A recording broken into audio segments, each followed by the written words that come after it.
just doing it. It's prioritizing what needs to be done and making sure that everything gets done when it does. I honestly don't know how. Everybody asks me that, and I'm like, I don't know. I don't even know how to explain that you just have to do. And I think when things are important to you, you make time for them. And I had to learn to make time for self-care and self-love, because as a parent, and especially I think women tend to be nurturers by nature, and we tend to put everybody else's needs before our own. So a lot of times I would do for everybody else and run myself ragged, and I got to do this, got to do that, got to be here, got to be there, got to be everything to everybody, all things to all people, got to get it all done.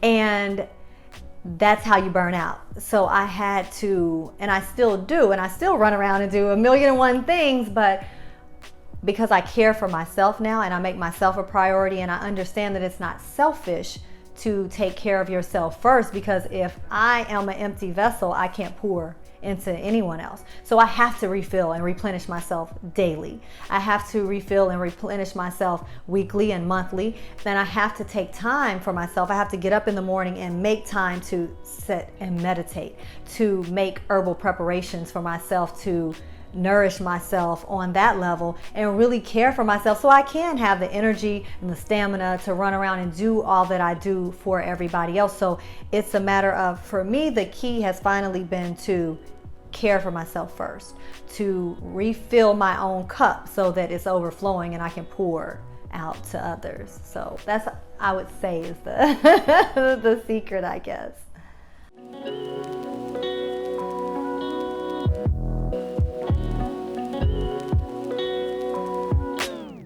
I don't get talked about too much anymore, which is a good thing.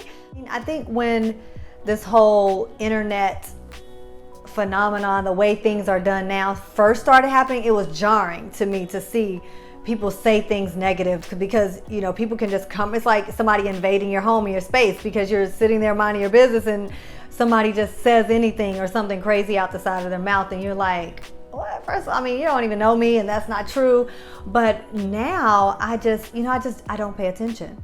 So I have to be very protective of my energy, of my space, of what I allow in. So I don't read blogs. I don't read gossip sites. If I find out about something, it'll be because somebody's called me and told me, not because I was looking and searching. And typically my friends won't even do that, because they know I don't want to hear about it. I don't care. I think truth is always revealed. Most times I don't feel any need to defend myself. There have been a couple instances that I felt like, okay, that's totally not true, and may have said, or responded in a very professional way publicly. But typically I don't, I try to conduct myself and live my life in a way that doesn't draw in that type of energy, that doesn't draw in that type of negativity. But if somebody does, I really don't pay those things any mind, and I haven't seen a lot of untrue stories about me, but I've seen a few. I think now, because of social media, people are able to get a glimpse into your life and who you are. So my life is not 100% an open book, but I share a lot of things on my social media, on Instagram, of who I am. So I think people were initially surprised of who I am if you looked at Soleil the artist in 1999 and looked at, okay, she's this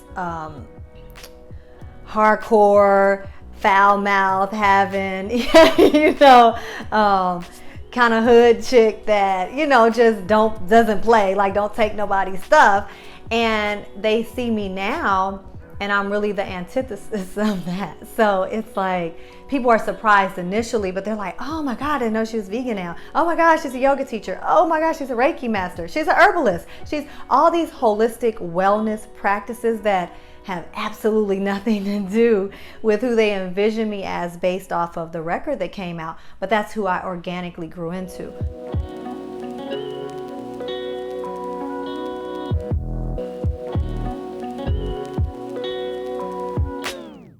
Yeah, when I left the industry and was gone for so long, I kind of became less Soleil and more Ginuwine's wife. So it was, I guess, with any relationship, any marriage, any union that you make is already hard because you're two people coming to one. when you add on top of that celebrity, fame, and money, it just adds a whole nother set of problems, I guess, that can come along with that. So it was it was trying. It was difficult to be in a high profile marriage. I don't think that it necessarily has to be, but it was for us. We had a lot of bumps in the road. Well, I didn't make it last because we got divorced. But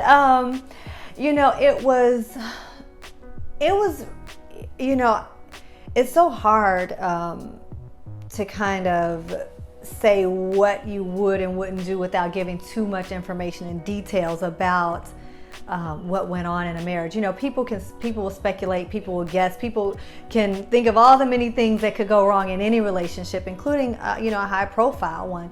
And for me, I think me being home and not being in the spotlight was helpful to us because I was that grounding normalcy that he was able to come home to and have a regular wife and children at home, because I had removed myself from the industry, but he still had to go out into that world and operate in that way. And we had, the same problems that, tons of other people have that aren't celebrities. So I would say sometimes I handled issues well and sometimes I didn't.